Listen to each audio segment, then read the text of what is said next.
kita sudah lama mengajar di sini, maka kita tidak diperlukan lagi untuk berkenalan karena kita sudah saling mengenal. Pada kesempatan ini, kami mau mengajar di kelas 4, di mana anak-anak di sana sangat antusias dan sangat bersemangat untuk belajar. Materi pembelajaran kita di kelas 4 ini adalah mencermati keterhubungan antar gagasan yang didapat dari teks, lisan, tulis, atau visual. Mata pelajaran pertama yang akan kita bahas adalah materi pembelajaran bahasa Indonesia. Saat ini saya sedang menjelaskan kepada anak-anak semua tentang materi yang akan dilaksanakan pada hari ini. Dalam mencermati keterhubungan antar gagasan yang didapat dari teks, lisan, tulis, atau visual, saya menjelaskan tentang bagaimana itu teks, lisan, tulis, dan visual. Setiap bacaan biasanya terdiri atas beberapa paragraf. Satu paragraf itu terdiri dari 4 baris sampai dengan 10 baris, itu tergantung pada teks yang kita buat. Setiap paragraf memiliki gagasan pokok yang didukung oleh gagasan pendukung. Gagasan pokok adalah ide utama yang dibahas dalam suatu bacaan, dapat berupa kalimat inti atau berupa pokok paragraf. Lebih jelasnya ketika saya menjelaskan tentang sebuah tari Pakarena, di situ saya menentukan atau saya menunjuk anak-anak untuk menentukan di manakah yang namanya gagasan pokok pada teks tersebut. Untuk bisa menunjukkan di mana gagasan pokok atau gagasan pendukung, maka saya akan mencoba membuat contoh tentang tari Pakarena. Ceritanya adalah sebagai berikut. Cerita itu diabadikan dalam gerakan tarian. Makna gerakan tari kipas Pakarena seperti gerakan berputar searah jarum jam, melambangkan siklus hidup manusia. Gerakan naik turun mencerminkan roda kehidupan yang kadang berada di atas dan kadang di bawah. Cara menari yang lembut mencerminkan karakter perempuan Gowa yang sopan, setia, patuh, dan hormat. Secara keseluruhan, gerakan tari ini mengungkapkan rasa syukur. Gagasan pokok dari paragraf di atas adalah cerita itu diabadikan dalam gerakan tarian, sedangkan gagasan pendukung dari paragraf di atas adalah 1. Makna gerakan tari kipas Pakarena seperti gerakan berputar searah jarum jam, melambangkan siklus hidup manusia. Nomor 2, gerakan naik turun mencerminkan roda kehidupan yang kadang berada di bawah dan kadang di atas. Ketiga, cara menari yang lembut mencerminkan karakter perempuan Gowa yang sopan, setia, patuh, dan hormat.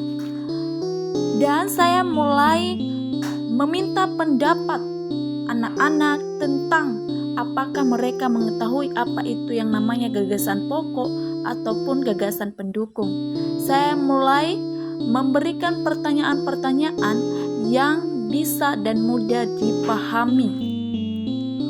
Saya juga meminta pendapat anak-anak mengenai bagaimana itu cara menentukan gagasan pokok, gagasan pendukung secara langsung dan mengatakannya dengan benar. Bagaimana dengan mudahnya kita mengetahui di mana letak gagasan pokok maupun gagasan pendukung. Dalam mencermati keterhubungan antara gagasan yang didapat dari teks, lisan, tulis, dan visual, saya juga meminta kepada mereka apa itu yang namanya dinamakan dengan gagasan. Banyak anak-anak yang menjawab secara bergantian. Mereka mengatakan bahwa gagasan adalah ide yang didapat dari hasil pemikiran yang disampaikan kepada pendengar. Gagasan pokok itu adalah ide utamanya, sedangkan gagasan pendukung adalah uraian atau tambahan informasi untuk gagasan pokok. Dalam video pembelajaran yang saya adakan hari ini, video pembelajaran ini terbagi di dalam 2 materi pembelajaran. Saya membuat 2 RPP dengan mata pembelajaran bahasa Indonesia dan pendidikan Pancasila atau pendidikan kewargaan negaraan. Makanya nanti durasi pembelajaran agak diperpendek, tetapi kami menggunakan di RPP alokasi waktunya 1 kali 35 menit. Dan pada video berikutnya membahas tentang materi pendidikan Pancasila dengan judul mengidentifikasi berbagai bentuk keberagaman suku bangsa, sosial dan budaya di Indonesia yang terikat dalam persatuan dan kesatuan. Sekarang kita masuk pada materi pendidikan Pancasila atau pendidikan kewarganegaraan dengan judul mengidentifikasi berbagai bentuk keberagaman suku bangsa, sosial dan budaya di Indonesia yang terikat persatuan dan kesatuan. Indonesia terdiri atas berbagai macam suku bangsa dan budaya, namun tetap dalam satu wadah Negara Kesatuan Republik Indonesia atau NKRI. Keragaman tersebut merupakan anugerah dari Tuhan Yang Maha Esa. Kita wajib mensyukurinya. Wujud syukur tersebut dapat dilakukan dalam bentuk sikap saling menghargai antar suku dan pemeluk agama atau kepercayaan yang berbeda. Suku bangsa adalah suatu golongan manusia yang anggota-anggotanya mengidentifikasikan dirinya dengan sesama, biasanya berdasarkan garis keturunan yang dianggap sama. Bahasa nasional negara Indonesia adalah bahasa persatuan.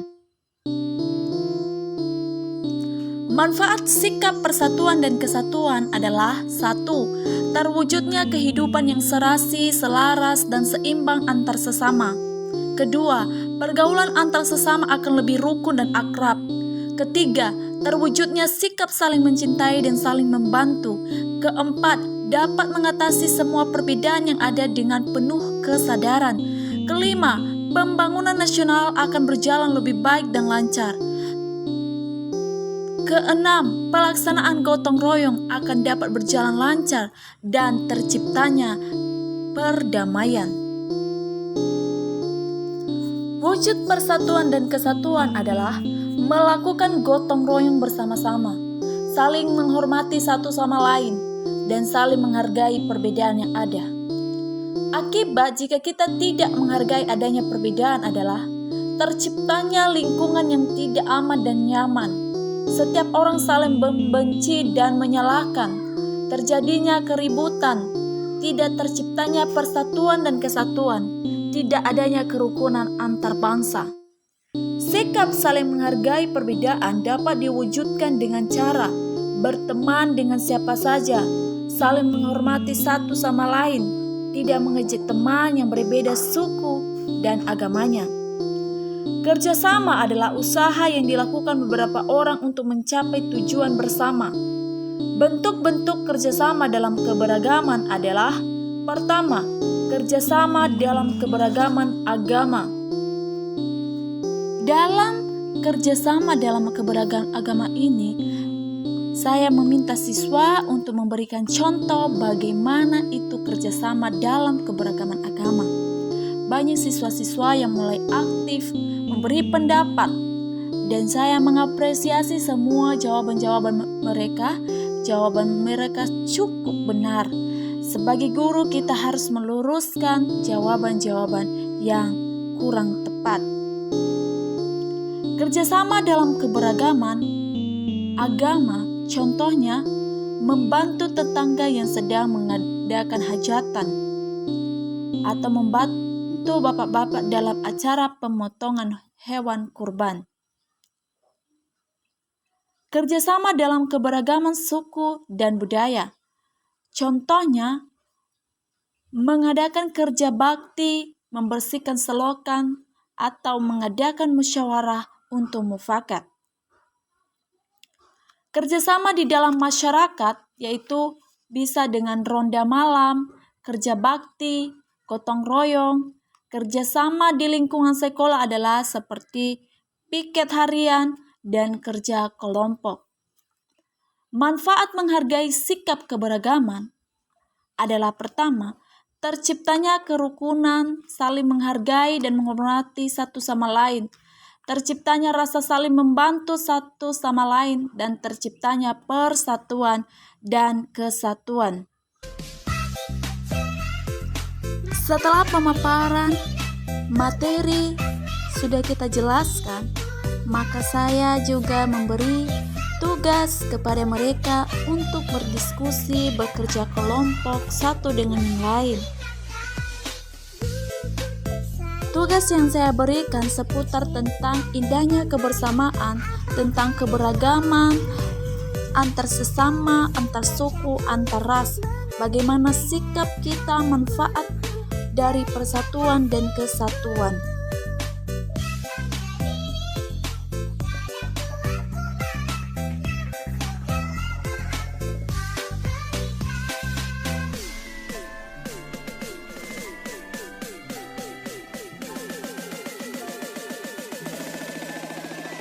Sekarang kita memeriksa satu persatu bagaimana tugas siswa-siswa kita apa sudah dikerjakan dengan baik, karena kadangkala siswa kalau dibiarkan mereka tidak mau mengerjakan. Jadi satu persatu kita periksa dan satu persatu kita tanya-tanyakan agar mereka semakin kreatif dan memiliki ide-ide brilian dalam mengungkapkan pendapat mereka di dalam materi pembelajaran. Demikian video pembelajaran saya kali ini. Mohon maaf kalau kurang berkenan. Thank you for watching, guys. Bye bye.